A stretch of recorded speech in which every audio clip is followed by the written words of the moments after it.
नमस्कार, मी मनाली. आपण पाहताय न्यूज 18 लोकमत आणि पाहणार आहोत राज्यातल्या तुमच्या जिल्ह्यातल्या बातम्या वेगवान स्वरूपात. बातमी 36 जिल्ह्यांची.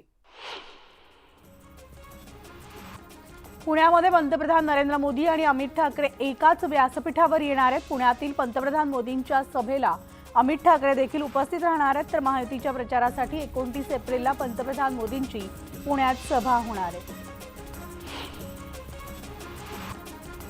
कोल्हापुरामधील महायुतीचे उमेदवार संजय मंडलिक आणि हातकणंगलेतील उमेदवार धैर्यशील माने यांच्या प्रचारार्थ पंतप्रधान नरेंद्र मोदी यांची सभा कोल्हापूरमध्ये आयोजित करण्यात आली आहे. कोल्हापुरातील तपोवन मैदानात संध्याकाळी 4:30 वाजता ही सभा होणार आहे. मुख्यमंत्र्यांनी या सभास्थळाची पाहणी केली. कोल्हापुरामधील तपोवन मैदानात पंतप्रधान मोदींची प्रचार सभा होत असून मोदींची सभा आम्हाला बळ देणारी ठरेल आणि पुन्हा एकदा जनता आम्हालाच निवडून देईल असा विश्वास खासदार धैर्यशील माने यांनी व्यक्त केला आहे. पंतप्रधान नरेंद्र मोदी सोमवारी पुण्याच्या दौऱ्यावर येणार आहेत. दरम्यान मोदींच्या दौऱ्याच्या पार्श्वभूमीवर पंतप्रधानांचं विशेष सुरक्षा पथक पुण्यात दाखल झालंय. एसपीजी कमांडोंकडून पंतप्रधान मोदींच्या सभास्थळाची पाहणी करण्यात आली आहे. तसंच मोदींचा ताफा ज्या मार्गाने जाईल त्या मार्गाची सुद्धा विशेष पाहणी करण्यात आली आहे. पंतप्रधान नरेंद्र मोदी सोलापूर दौऱ्यावर येत असल्यामुळे सुरक्षेच्या कारणास्तव सोलापूरमधील वाहतुकीच्या मार्गात बदल करण्यात आलाय. सोलापूर विमानतळ ते होम मैदान परिसरामधील रस्ता वाहतुकीसाठी बंद राहणार आहे. भाजप उमेदवार राम सातपुते यांच्या प्रचारार्थ सोमवारी मोदींची सभा होणार आहे. तर सांगलीमधील काँग्रेसची जागा जाण्याच्या खेळीतील खलनायक जयंत पाटील असल्याचा आरोप जतचे माजी आमदार विलासराव जगताप यांनी केला. जयंत पाटलांनी सगळ्या खेळी संजय राऊतांच्या माध्यमातून केल्या आणि जिल्ह्यातून वसंतदादा घराणं संपवण्याचा घाट राष्ट्रवादीच्या नेतृत्वानं घातला असाही आरोप त्यांनी केला. महायुतीचे उमेदवार संदीपान भुमरे यांनी वैजापूरमध्ये पैसे वाटण्यास सुरुवात केल्याचा आरोप चंद्रकांत खैरेंनी केला आहे. भुमरे जालना लोकसभा मतदारसंघातले असून त्यांचं मतदान इथं नाही, त्यामुळे भुमरे बाहेरचे उमेदवार आहेत असा टोला देखील त्यांनी लगावलाय. आदित्य ठाकरे उद्या हातकणंगले आणि कोल्हापूर लोकसभा मतदारसंघाचा दौरा करणार आहेत. मवियाचे उमेदवार सत्यजित आबा पाटील यांच्या प्रचारार्थ पेठ वडगाव इथं तर छत्रपती शाहू महाराज यांच्या प्रचारार्थ हिंदमाता तालीम चौकात आदित्य ठाकरेंची उद्या सभा होणार आहे. उद्धव ठाकरे रविवारी रत्नागिरी दौऱ्यावर असून महाविकास आघाडीचे उमेदवार विनायक राऊत तिसऱ्यांदा लोकसभा निवडणूक रिंगणात आहेत आणि त्यांच्या प्रचारासाठी ठाकरे रत्नागिरीमध्ये येणार आहेत. यावेळी जोरदार शक्ती प्रदर्शन केलं जाणार आहे. अजित पवार आणि ठाकरे गटाचे मावळ लोकसभा उमेदवार संजय वाघेरे एका लग्न समारंभात एकाच व्यासपीठावर पाहायला मिळाले. मात्र अजित पवारांनी वाघेरेंशी बोलणं टाळलेलं आहे. घरी सून आली की आपण तिला लेक मानतो, मात्र या शिकवणुकीचा या निवडणुकीमध्ये विसर पडतोय असं म्हणत धनंजय मुंडेंनी शरद पवारांवर निशाणा साधलाय. सुनेत्रा बहिणींचे पाय जेव्हा बारामतीला लागले त्यानंतरच खऱ्या अर्थानं विकास चालू झाला असं वक्तव्य धनंजय मुंडेंनी केलंय. भाजप युवा मोर्चा जिल्हाध्यक्ष योगेश बर्डे यांची पक्षातून हकालपट्टी करण्यात आली आहे. पक्षविरोधी भूमिका घेतल्यानं पक्षाकडून त्यांच्यावर कारवाई करण्यात आली आहे. दिंडोरी लोकसभा मतदारसंघाच्या उमेदवार भारती पवार यांच्या उमेदवारीला योगेश बर्डेंनी विरोध केलेला होता. रत्नागिरीमधल्या ठाकरे गटाच्या युवा सेनेच्या जिल्हा प्रमुखांना तडीपारीची नोटीस देण्यात आली आहे. खेड पोलीस स्थानकामध्ये दाखल असलेल्या विविध 7 गुन्ह्यांचा दाखला देत अजिंक्य मोरेंना नोटीस बजावण्यात आली आहे. पुढील 2 ते 3 दिवसात या नोटीसीवर निर्णय होणार असल्याची माहिती मिळते. राष्ट्रवादीचे उमेदवार अर्चना पाटील यांना सायबर सेल विभागाकडून क्लीन चिट मिळाली आहे. अर्चना पाटील यांनी गर्दी जमवण्यासाठी पैसे देऊन गर्दी जमवल्याची तक्रार मवियाचे उमेदवार ओमराजे निंबाळकर यांनी केलेली होती. मात्र तो व्हिडिओ खोटा आहे आणि अर्थात एडिटेड असल्याचं सायबर अहवालात समोर आलं. शरद पवारांच्या सातारा जिल्ह्यात 2 सभा होणार आहेत. दहिवडी इथे म्हाडा उमेदवार धैर्यशील मोहिते पाटील यांच्या प्रचारार्थ तर पाटण इथं सातारा लोकसभा उमेदवार शशिकांत शिंदे यांच्या प्रचारार्थ पवारांची सभा होणार आहे. येत्या 24 तासात महायुतीच्या सगळ्या जागांबाबत घोषणा होणार असल्याची माहिती सूत्रांकडून देण्यात येते। यामध्ये ठाणे नाशिकची जागा शिवसेनेकडेच राहणार असल्याचं बोललं जातंय, तर पालघर आणि दक्षिण मुंबईच्या जागेवरून अजूनही रस्सीखेच सुरू असल्याची माहिती मिळते। दरम्यान ठाण्यामधून रवींद्र पाठक आणि प्रताप सरनाईक यांच्या नावाची चर्चा आहे, तर दक्षिण मुंबईतून यामिनी जाधव आणि मंगलप्रभात लोढांच्या नावाची चर्चा सुरू आहे। सांगलीमध्ये उपमुख्यमंत्री देवेंद्र फडणवीसांची सभा होणार आहे। महायुतीचे उमेदवार संजय काका पाटील यांच्या प्रचारासाठी फडणवीस सभा घेणार आहेत, तर ते मतदारांशी सुद्धा संवाद साधणार आहेत। लातूरमधील मवियाचे उमेदवार शिवाजीराव कोळगे यांच्या प्रचारार्थ प्रियांका गांधी मैदानात उतरल्यात। प्रियांका गांधींच्या सभेकडे राजकीय वर्तुळाचं लक्ष लागलं।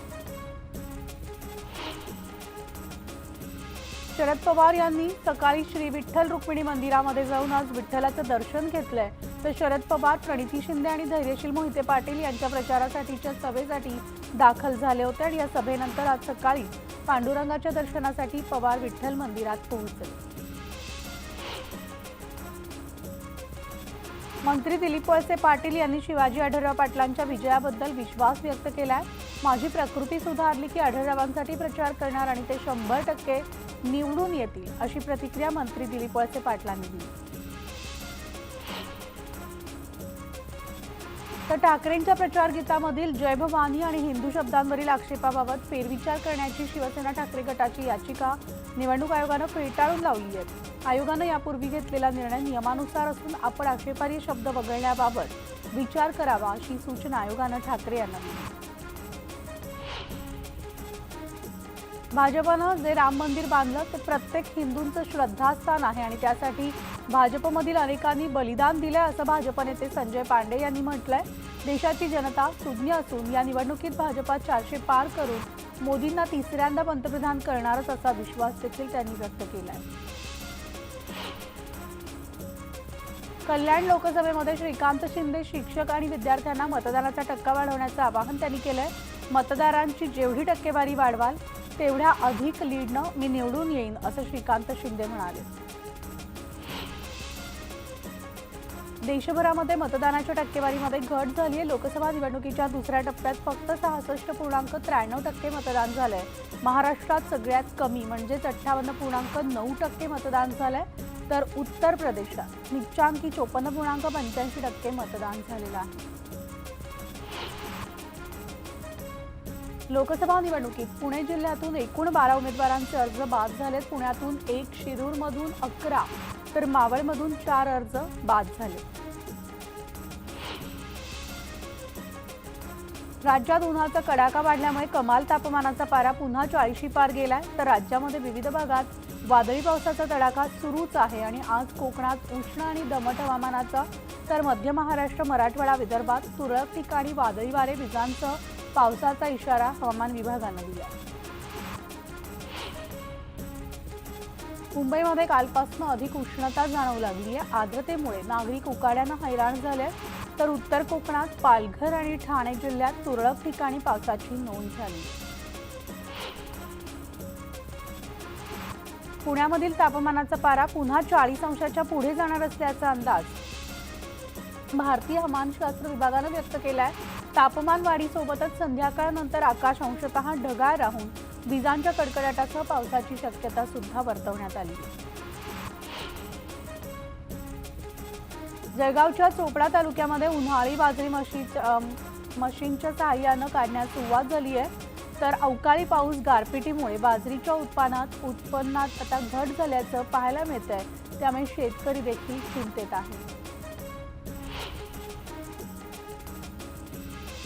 जलवाहिनी बदलण्याच्या कामामुळे पुढील आठवड्यात कांदिवली आणि बोरिवली परिसरात 24 तासांसाठी पाणीपुरवठा बंद ठेवण्यात येणार आहे। 2 मे रोजी रात्री 10 वाजल्यापासून 3 मे रोजी रात्री 10 वाजेपर्यंत आर दक्षिण आणि आर मध्य विभागातील काही परिसरातील पाणीपुरवठा हा बंद राहणार आहे।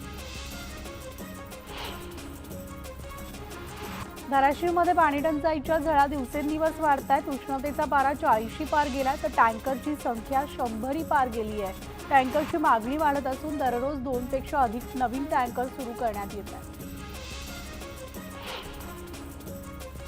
गोंदियामध्ये अवकाळी पावसाचा फटका आता आदिवासी विकास महामंडळाच्या धानाला बसलाय। पावसामुळे भिजलेलं धान्य खराब होण्याच्या मार्गावर आहे। त्यामुळे आता शासन कोणती भूमिका घेतंय हे पाहणं महत्त्वाचं ठरणार आहे। केंद्र शासनानं पांढरा कांदा उत्पादक शेतकऱ्यांना दिलासा देत 2000 मेट्रिक टन कांदा निर्यात करण्याची परवानगी दिली आहे। मात्र नाशिक जिल्ह्यासोबत राज्यात लाल कांद्याची लागवड केली जाते। त्यामुळे केंद्र शासनानं पांढऱ्या कांद्यासोबतच आता लाल कांद्याची देखील निर्यात खुली करावी अशी मागणी शेतकऱ्यांनी केली आहे। उन्हाच्या झळांसोबत बाजारात आता लिंबाचे दर सुद्धा वाढतात, कारण गेल्या महिनाभरापासून नगर सोलापुरात लिंबाचे दर प्रति क्विंटल 10,000 रुपयांवर पोहोचलेत आणि अन्य बाजार समित्यांमध्ये लिंबाच्या दरात चढ उतार होत आहे। पुणे विमानतळावरून दिल्लीला जाणाऱ्या प्रवाशांमध्ये लाक्षणिक वाढ झाली आहे। पुण्याहून दिल्लीसाठी दररोज 24 विमानांची उड्डाणं होत असून पुणे दिल्ली हवाई मार्गाचा देशातील सगळ्यात व्यस्त मार्गांमध्ये समावेश आहे। पुणे महापालिकेकडे कोट्यावधींचा कर जमा झालाय। गेल्या 26 दिवसात 253 कोटी रुपयांचं उत्पन्न जमा झालेलं असून पुणेकरांनी कर भरण्यासाठी चांगला प्रतिसाद दिल्याचं पाहायला मिळतं। मालेगाव शहरामध्ये स्वाईन फ्लूचा शिरकाव झालाय। एका माजी कृषी अधिकाऱ्याचा 2 जणांचा स्वाईन फ्लूमुळे मृत्यू झाल्यामुळे खळबळ उडाली। या घटनेनंतर आता पालिकेचा आरोग्य विभाग अलर्ट झालेला असून विविध उपाययोजना यामध्ये केल्या जात आहेत। तुळजाभवानीचं शहाजीराजे महाद्वार 8 दिवसानंतर आता भाविकांसाठी खुलं करण्यात आलंय। चैत्र पौर्णिमेच्या यात्रेत गर्दीच्या नियोजनासाठी हे महाद्वार बंद करण्यात आलं होतं। मात्र तुळजापुरात येणाऱ्या भाविकांची गैरसोय टाळण्यासाठी महाद्वार खुलं करण्यात आलं। नवी मुंबई महापालिका कार्यक्षेत्रात 535 इमारती धोकादायक असून या इमारतींचे स्ट्रक्चरल ऑडिट करण्याचे आदेश महापालिका आयुक्तांनी दिलेत आणि पावसाळ्यामध्ये कोणतीही दुर्घटना घडू नये यासाठी हा निर्णय घेण्यात आला आहे। दरवर्षीप्रमाणे याही वर्षी कोकण रेल्वे मार्गावर पावसाळी वेळापत्रक लागू होणार आहे। आता प्रवाशांना कोकणात जाण्यासाठी वंदे भारत, तेजस एक्सप्रेस आणि LTT मडगाव एक्सप्रेसची तिकीटं काढता येणार।